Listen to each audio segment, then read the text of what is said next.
ناظرین اکرام السلام علیکم ورحمۃ اللہ وبرکاتہ۔ آپ حضرات کے سامنے حاجی کے متعلق حج کرنے کے متعلق آپ کے سامنے کچھ پیش کروں گا۔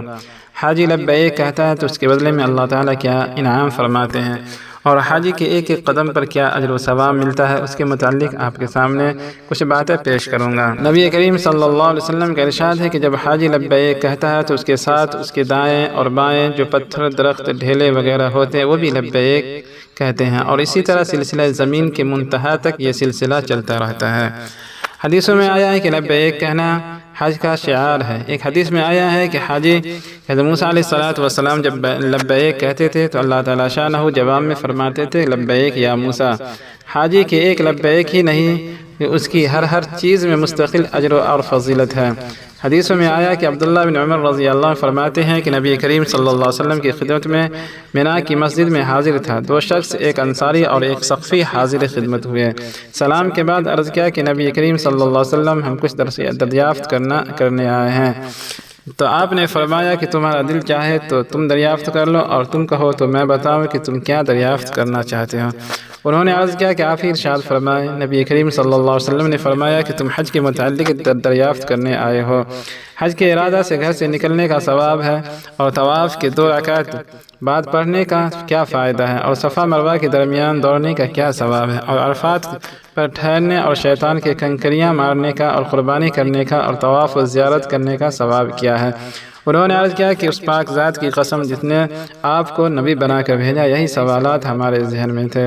نبی کریم صلی اللہ علیہ وسلم نے ارشاد فرمایا کہ حج کا ارادہ کر کے گھر سے نکلنے کے بعد تمہاری سواری اونٹنی جو ایک قدم رکھتی ہے یا اٹھاتی ہے، وہ تمہارے اعمال میں ایک نیکی لکھی جاتی ہے اور ایک گناہ معاف ہوتا ہے۔ اور طواف کے بعد 2 رکعتوں کا ثواب ایسا ہے جیسا کہ ایک عربی غلام آزاد کیا، اور صفا مروہ کے درمیان سعی کا ثواب 70 غلاموں کو آزاد کرنے کے برابر ہے۔ اور عرفات کے میدان میں جب لوگ جمع ہوتے ہیں تو اللہ تعالیٰ شانہ دنیا کے آسمان پر اتر کر فرشتوں سے فخر کے طور پر فرماتے ہیں کہ میرے بندے دور دور سے پراگندہ بال آئے ہیں، میری رحمت کے امیدوار ہیں۔ اگر تم لوگوں کے گناہ ریت کے ذروں کے برابر یا بارش کے قطروں کے برابر ہوں یا سمندر کے جھاگ کے برابر ہو بھی میں نے معاف کر دیے۔ میرے بندے جاؤ، بخشائے چلے جاؤ، تمہارے بھی گناہ معاف ہیں، اور جن کی تم سفارش کرو ان کے بھی گناہ معاف ہیں۔ اس کے بعد نبی کریم صلی اللہ علیہ وسلم نے فرمایا شیطانوں کے کنکریاں مارنے کا حال یہ ہے کہ یہ ہر کنکری کے بدلے میں ایک بڑا گناہ جو ہلاک کر دینے والا ہو معاف ہوتا ہے، اور قربانی کا بدلہ اللہ تعالیٰ کے یہاں تمہارے لیے ذخیرہ اور احرام کھولنے کے وقت سر مڈھانے میں ہر بال کے بدلے میں ایک نیکی اور ایک گناہ معاف ہوتا ہے۔ اس کے بعد جب آدمی طواف زیارت کرتا ہے تو ایسے حال میں طواف کرتا ہے کہ اس پر کوئی گناہ نہیں ہوتا، اور ایک فرشتہ مونڈوں کے درمیان ہاتھ رکھ کر کہتا ہے کہ آئندہ اثر نو اعمال تیرے پچھلے سب گناہ معاف ہو چکے ہیں۔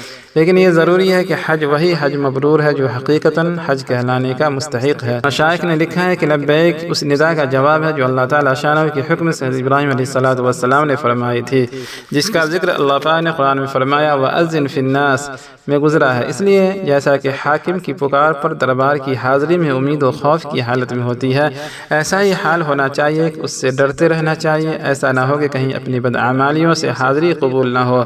عبداللہ فرماتے ہیں کہ عرفات کے میدان میں یہ دعا کرتے تھے کہ یا اللہ ان سب کو میری نحوست کی وجہ سے محروم نہ فرما۔ بکر مزنی رحمۃ اللہ علیہ کہتے ہیں کہ ایک بزرگ عرفات کے میدان میں حجاج کو دیکھ کر کہتے تھے کہ مجھے یہ خیال ہو رہا ہے کہ اگر میں نہ ہوں تو ان سب کی مغفرت ہو جاتی۔ علی زین العابدین نے جب حج کے احرام باندھا تو چہرہ زرد ہو گیا، بدن پر کپ کپی طاری ہو گئی اور لبیک نہ کہہ سکے۔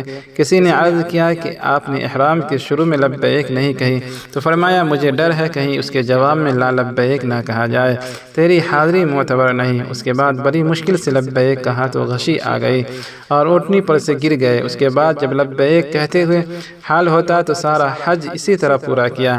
احمد رحمۃ اللہ علیہ کہتے کہ میں ابو سلیمان رضی اللہ عنہ کے ساتھ حج کو گیا، جب احرام باندھنا شروع کیا تو انہوں نے لبیک نہ کہی، یہاں تک کہ ہم 1 میل چلے۔